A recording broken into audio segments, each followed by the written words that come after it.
Welcome back, everybody. This is episode 16 of the Platinum Trophy Show. Thank you for tuning in. The Platinum Trophy Show is our weekly PlayStation Trophy show. We take a look at all the latest in PlayStation news. We take a look at all the latest trophy news. We take a look at all the new game releases that are coming out. And we break it all down and discuss it. This week is kind of light on new trophies, but it is pretty heavy on news. So let's dive in and get started.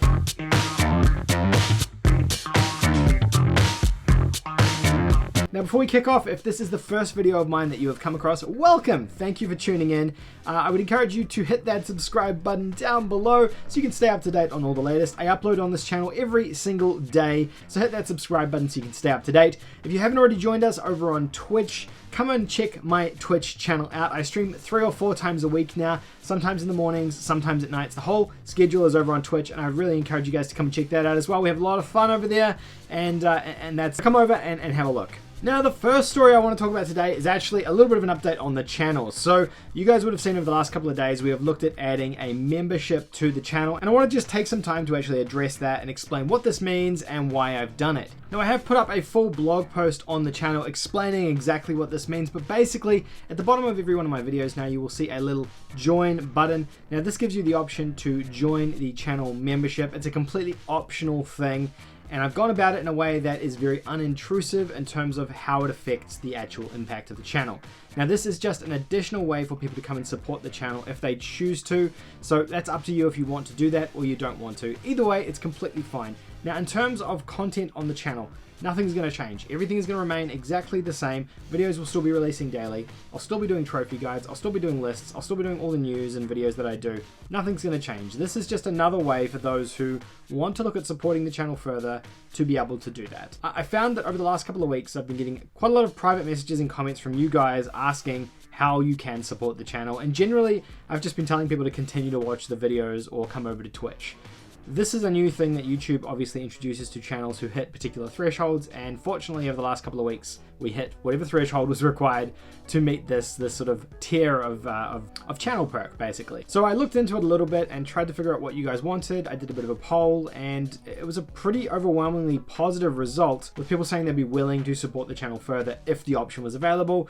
Hence why I kind of decided to do this. Now, in terms of actual perks for the membership, what I've done is based it on other channels online. So I looked at a lot of other creators that I watch on YouTube and that I really respect on YouTube, and I've replicated the same strategy as them in terms of pricing and in terms of what you're actually getting. So for the membership, what do you get? Basically, you get access to these emojis which you can use in live chat or in the comment section of any of my videos with different trophies. You get loyalty badges next to your name just to show that you are supporting the channel with a paid membership. And you also get access to the Deciders Club, which is essentially a members only feed that will come through the community tab.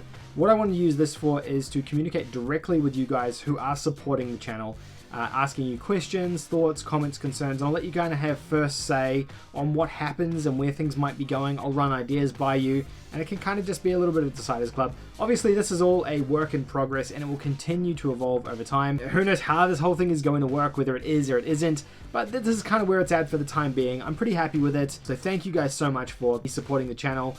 Again, I just want to reiterate, this is probably the last time I'll actually talk about this or promote this. I'll probably clip this out and release it as a separate video, but this will be the last time I mention this on the channel because I just want it to be kind of a passive thing for people to do if they want to, but I don't want to be pushing it on anyone. So remember, it is not necessary. You can choose to do it if you want to support your boy a little bit further. Otherwise, it is completely fine. You can continue to watch the videos without having to worry. So end of story. We're done with that now. Today, over on Push Square, well, it wasn't Push Square. It was part of DC Fandom. We had our reveal for the Suicide Squad Kill Justice League game. This was only revealed this morning for me. It's a interesting one for sure. So this is Rocksteady's newest game. They are the developers who traditionally make Batman games. This is their take on, I guess, a different type of game within that same DC kind of universe. I believe, based on kind of the information I've seen today, this is a continuation on the Arkham universe. So this is all set within that. It looks to be a 4-player co-op game where you're playing as different members of the Suicide Squad, but we haven't seen any direct gameplay yet. So we don't even know exactly what's gonna happen in here. There is a really cool trailer that you can go and check out yourselves if you want to. It's a more of a cinematic trailer, kind of setting up the story and giving you a bit of a tease. The unfortunate thing about this is that they did have a date at the end of the trailer saying it's coming out in 2022, which is 2 years away from now, so it's kind of a long way off. So yeah, we'll obviously see more information about this as more time goes on. Also revealed today was Gotham Knights. This is another game set in the DC universe. This has got nothing to do with the Arkham games. It's completely separate to that. Gotham Knights is being developed by the same studio that did Arkham Origins, so they do have experience working with Batman. This one here, I actually thought this was another 4-player co-op game, but it's actually not. It seems to be more of a 2-player co-op game, and it does seem to play a lot more like the Arkham games and the Batman games, whereas I don't know how the Suicide Squad game is going to play. So it's interesting that we have kind of 2 of these games that sort of feel very similar in terms of gameplay and tone coming out in quite close proximity. This one here is slated for a 2021 release, so we'll definitely see this one first out of the 2. And yeah, it looks interesting. It feels very similar to Marvel's Avengers. I guess releasing the trailer to this so close to the release of Avengers kind of makes sense because it does take a bit of thunder and it does say, hey, we're doing something too. I don't know. I'm not completely sold on it yet. I guess we'll see more information as time goes on though, and then we'll kind of know more. But yeah, there's a trailer for this as well that you guys can go check out as well. I'm not going to play it here today because I kind of have a few different things that I want to get through. Now, I'm pulling up this article here about Crysis. This is basically about how Crysis Remastered will support ray tracing on PS4 Pro. That's not really what I wanted to talk about. It's more that the release date for Crysis has been finally revealed. It's coming out on the 18th of September, so we're getting it in about 4 weeks time, I believe. Coming out shortly after Avengers and Tony Hawk, obviously. Well, halfway through the month. What am I talking about? It's halfway through September. So yeah, in about 4 weeks time, Crysis will be coming out. And yeah, it appears that they're definitely improving some things with the trailer that we saw. It's taken a bit of time for them to obviously get to this point, and we'll have more information, I suppose, on the 18th of September. So looking forward to that for sure. There was this article from Sony about Sony stressing that the PS5 will release this year. I suppose this is in reaction to all the stuff that happened with Xbox last week, with Halo being delayed, people being skeptical whether or not the Xbox will actually come out in 2020 or whether it's going to be pushed to 2021. Eric Lampel, which is the VP of marketing, I believe, at Sony, has now come out and said that they're pulling it together with a launch this year. It will happen. From my end, we will absolutely make sure that we will bring all the magic and excitement of the launches that we've had in the past. So Sony obviously still working towards that 2020 release date despite having no date and no price point yet, and there only being like 4 months left in 2020. So it's a weird one for sure. There hasn't even never been a console release like this ever in the history of console releases. Don't know what Sony's up to here, but I guess we're just going to kind of hang in and see what happens next. So yeah, there's that. As you guys know, last week, The Last of Us Part 2 got a new couple of modes added to the game. It got a permadeath mode as well as grounded difficulty from the original game added with some new trophies. Now, people were kind of upset about those trophies, unfortunately, but it's come out recently that there are a couple of changes that happen if you beat the game on each of these modes, which is kind of cool. So the first thing is if you beat the game on grounded difficulty, you unlock a different version of the credit song. You'll unlock Future Days, as sung by Joel, Troy Baker, obviously, which is kind of interesting. If you beat the game on grounded, that's kind of what plays. And then if you beat the game on permadeath, you'll unlock the full version, Ellie singing Through the Valley, which is the song that played in the very original Last of Us Part 2 trailer a couple of years ago when it was first revealed to us at PlayStation Experience. So a couple of new little Easter eggs, I guess, if you finish the game on different difficulties there. It's a neat little addition to the game that, you know, kind of just makes things a little bit special for players who do decide to go through and do those things, especially because the challenge is real if you want to finish the game on grounded or permadeath. I should have probably had this straight after the PlayStation 5 news, but we got a new advert revealed for PlayStation 5. I'm actually gonna play this one because I think you kind of need to play it to understand the full context of what's going on here. But basically, we got our first television commercial for PlayStation 5. A lot of people online were thinking this is kind of a weird thing for Sony to be releasing, given we don't have a date or a price point for the PS5 yet. It seems that they're turning the marketing machine on for this thing. And my guess is that this is going to be tied to some big advertising events that are coming up, and they need their, obviously, television commercials ready for. Over in Europe, the big one is obviously the football, which is kicking off next week or the week after, I think first week of September, something like that.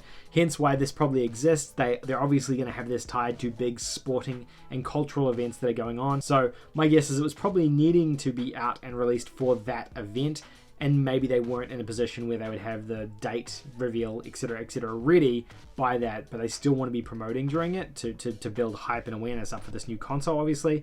It's a cool trailer, to be honest. They have, like, an interesting little gimmick there. They've got this cool ending sort of screen here with the console on this dark blue screen. This is a slightly different set of branding, obviously, than we've seen from Sony before, in terms of this sort of almost single tone blue with a slightly darker tinge over here. It's a little bit different than what I've traditionally seen from these guys, so who knows what they got in store for us in terms of PlayStation 5 branding and what that ends up looking like. But interesting little commercial there. Call of Duty was also revealed this week. The new COD game is Call of Duty Black Ops Cold War, so it's a Call of Duty game with a subname. I have no idea. I kind of predicted this given the fact that Black Ops has such a high amount of cachet. The game's going to be revealed on the 26th of August as part of an event as part of Call of Duty Warzones, which is a cool way of revealing the game. It's strange that this has taken so long for them to reveal, given again it's coming out so soon.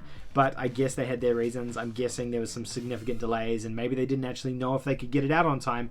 But yeah, COD Black Ops Cold War being revealed on the 26th of August, and we'll have some more information about that then. So that's going to be kind of exciting, so stay tuned for that. So there was also some leaks earlier this week about Prince of Persia remake potentially coming out to next gen or the current gen consoles from Ubisoft. Leaked on a retailer's website, and then Jason Schreier followed up by saying that he had heard of this as well. He's traditionally been a bit of an insider in terms of these kind of things, so I would give a little bit of credibility to this story. I think it is probably true, and I think there'll probably be an announcement from Ubisoft in the next couple of weeks. They did mention at their last conference they do have another conference with some more games going to be announced. My best guess is that this will be part of that second wave of games. Probably PS4/PS5 games, maybe games that are playable on both generations, coming out later in the year and maybe the beginning of next year.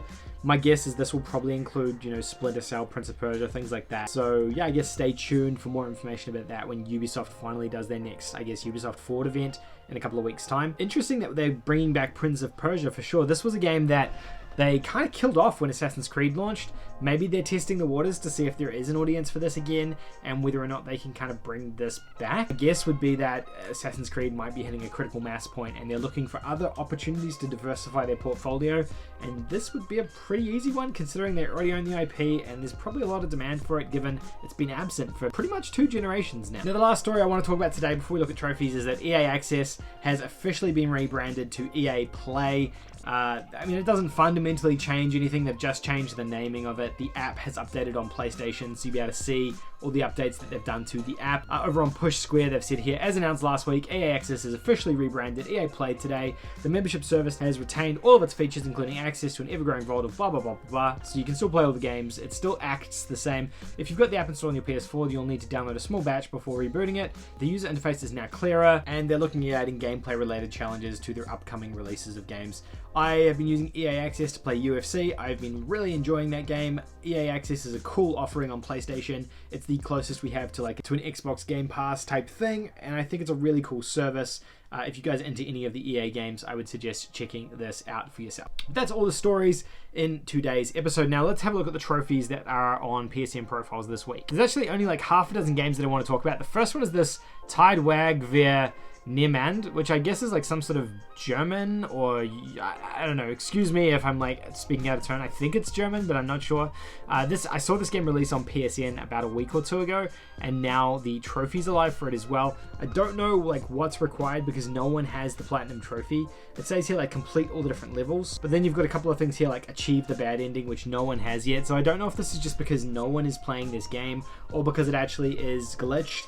So, potentially an easy platinum here, but until we know a little bit more information about it, I'd probably suggest avoiding it until we know for certain, because it's probably not, who knows how good it's going to be, and if you can't even get a platinum out of it, it might not be worth your time. So we'll wait until a platinum pops up for this one, and if it does, I'll look at doing a guide for it on the channel. We had Evan the Ocean trophy list go live as well. This is it's not a Rataleika game, but it is another really, really easy platinum game. Finishing acts 1 through 5, you found the Old Ocean, use the journal, visit the Art Institute, visit the Library of the Junkyard, and visit Mum's house. So yeah, you can see it's a 94% completion over on PSN profiles, which always gives you a good indication of how easy it is. 129 owners and 122 have completed it to platinum completion.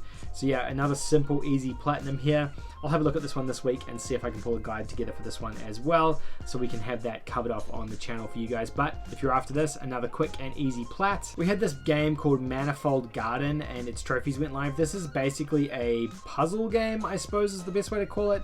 I would say it's a relatively easy platinum, 25 trophies. They're bronze light, gold, and silver heavy, obviously, which is something I always like. But there's nothing in here that feels really strange to me in terms of platinum difficulty. If we look at what's the rarest, obviously it's the platinum, and then it's beat every level, so, you know. But given it's a puzzle game, if you have a guide to the puzzles, then these kind of games become really, really straightforward to platinum. So once a guide gets published on PSN profiles, you should be able to complete this one pretty easily as well. The game actually looks really cool too, so it could be worth checking out if you're into puzzle games or something of the like. There's only 2 more games I want to talk about. The first is Party Panic, I guess. This appears to be like a Mario Party / Crash Bash type party game where you're playing as these like little colored guys, and there are some trophies associated with that as well. We don't have a ton of party games on PlayStation, so it's kind of cool to see those. No one has the platinum trophy yet, but it is a relatively gold and silver heavy list of platinums. Of trophies, I should say. So, you know, this could end up being another easy plat too. In terms of trophies that people don't have yet, it's accumulating a total point amount. So I would say that probably takes a bit of time. Playing a particular number of games, winning a particular number of games. I'm not sure if this is an online game or just a couch co-op game. It appears, based on the image, I would say couch co-op, but you know, it might be something you could play online as well, which would probably make things a bit easier if you could play with your friends online, or maybe just use 4 DualShocks, I'm not sure. I'll probably check it out, depending on what the price is on the PlayStation Store. I might check it out and see if it's something I could knock off quite easily, but I'm not sure just yet. We've only got 7 game owners, which is normally not a very good indication of how many people have played the game or platinumed the game or how easy the game is. Normally you need a larger sample size to be able to figure that out. Now the last game we have is called Road Bustle. I've got ads playing all over my screen. You guys can't see them because I'm going to cut them out in post, but they distracted me heaps just then. This one here I think is pretty straightforward given how there is a number of people that have already got 100% on it. But in here you can see it's just score a particular number of points from 1 all the way up to 16,000. So that's the entirety of the game. Looks like a pretty simple one if I was to speculate. I haven't seen this on my PlayStation Store yet, so it might have only come out in particular regions at this point. Does appear to be another really straightforward one. This could be like another really quick one. Actually, let's have a look at how long it took people to get this one. If you go into the 100% club here, you can see how long it took people. These people here did this in 2 minutes, 4 minutes, 5 minutes. So this could actually be the fastest platinum trophy that you can earn this year, potentially. So, you know, this one could be worth looking out for sure. If it is what I think it is, then I'll definitely be having a guide up on the channel for this one ASAP.